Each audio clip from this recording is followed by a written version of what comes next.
how did you start getting into this idea that people are tribal, tribing up with people? Where did this initial interest even come from? Well, as you know, I think as we all reflect back, it's a lifetime of experiences that add up to an epiphany. However, the So, turning, because yeah, I was gonna say, because I feel like people doing innovative shit, I feel like it's always one of two things. Either like they stumble across some idea and they're like, holy shit, and they have some epiphany, or they're really like annoyed by something or something's not working in their life, and then they discover something as a way to like fix something about their life that they hated. So it's like yeah, I almost wonder, it's like, did you read some book and discover something, or were you just like a lonely motherfucker and I had no friends and like, oh, I could tribe up and have people in my life? Like, I almost feel like it could be one or the other. yeah, no, you're right. You're very accurate in all that. So the simple answer is a lifetime of experiences, right? Okay, yep. The real answer is it was the real estate crash of 2008. Okay. Um, so I was a productive, performing real estate agent and investor. I had properties, I had income. I had rentals. I wasn't big, but I'd carry 30, 40, 50 listings at a time. Okay. And I would do, in the boom, I was doing, a good 8 to 10 transactions a month. And so I was productive. Hmm. And then the market crashed, and I'm the kind of guy, like I'm a pit bull on a pork chop.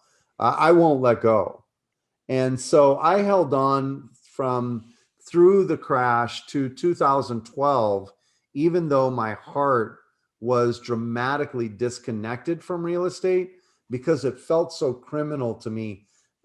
I, I really didn't resonate with the short sales and just the whole, no one to blame. I'm not blaming anybody, but the whole thing became very ugly to me. Hmm. And so I was disenchanted. My heart wasn't in it, but I'm also tenacious. So I held on and I lost everything, as a lot of people did. And one day I'm laying in bed reflecting on all of my parents' friends, the people around me in my life, all saying, Brett's so brilliant. He's so smart. He could run any company. He's going to be this, he's going to be that. And you buy all the press clippings throughout your life. And I remember laying in bed. Actually, I had a moment of depression for about 15 minutes in the middle of the day. I went to take a nap and I'm like, screw this, I'm done. And so I laid down in bed and I'm laying there and I thought to myself, if I'm so damn brilliant, how did I end up here? Hmm. And it set me down a path to answer that question. And in on that path, I did a lot of study. I dove deep into the studies that Napoleon Hill did. Not thinking Think and Grow Rich is like basic compared to what he really did. Think and Grow Rich is a good book, but it's like high school. He's like a super controversial figure. Have you ever actually read about his life? Yeah, oh yeah, he's very controversial. But there and so I don't anchor back to him like, hey, here was this great Oh, dude. I just thought it was interesting because Yeah, most it's people don't very know it. interesting. They're like, yeah, that guy was a like crazy crackpot in so many ways too. I know in a lot of ways, but there were maybe 3 to 5 things that I found that really resonated and set me down the tribal path.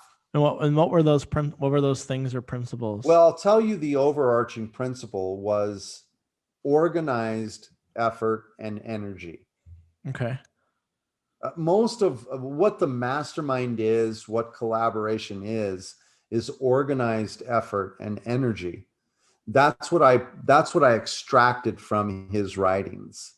And so the ability to attract and invite people to a group and then organize the effort and energy of those people towards an outcome.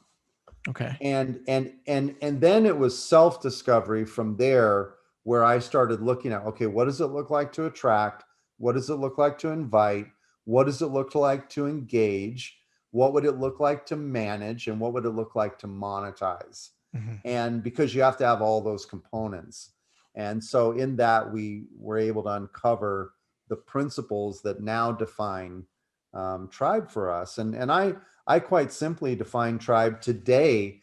And it's different than the last time we talked, Eric, because as John King once said, he said, I see that you continue the question of what is tribe. I'm constantly in the discovery of it. And as of today, it may be different tomorrow, but as of today, it's the people, places, and things that you interact with frequently. That's what I define tribe as.